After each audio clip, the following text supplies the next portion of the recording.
This video describes the use of a bore gauge and a dial caliper in order to take critical engine measurements on an engine block. Start off by using the bore gauge. If you loosen the screw on the back side of it, just a little bit, quarter turn at most, 2 spring-loaded plungers will slide out.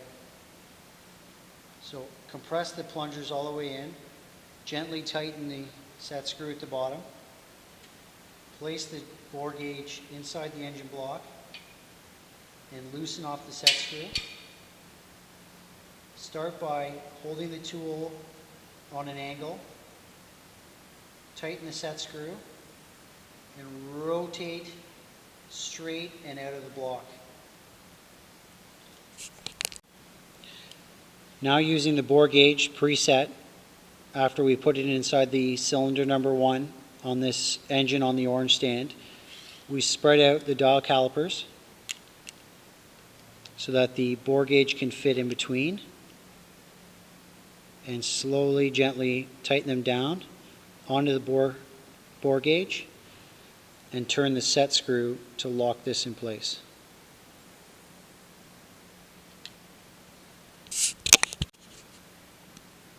Now to look at the dial caliper and figure out what the dimension is, we can count and see 0, 1, 2, 3, 4 inches are showing. And then the next line past that, it's not quite past the 1. So we know that it's a 4 inch. And we look at our dial gauge and we can see that we're at 60 thousandths of an inch. So this cylinder number 1 bore is 4 inch and 60 thou. Now that we're over at the bench, we can see all the individual components that are from the engine we're working on. Select piston number 1 that was from that cylinder and measure across its bore, its outside diameter, in order to find out what the clearance is between the piston and the cylinder. Using the next size appropriate for the outer camshaft bearing journal, tighten down the set screw and rotate the bore gauge through. Repeat the process and measure the outside diameter of the bore gauge with the dial caliper, and then compare it to the cam lobe over on the workbench.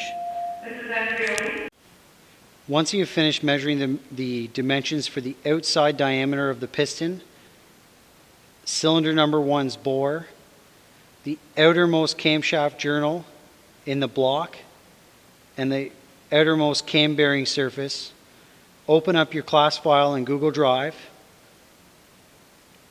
open a Google Doc, and record all of the dimensions of each individual part, and notify Mr. Blakely that you finished the assignment.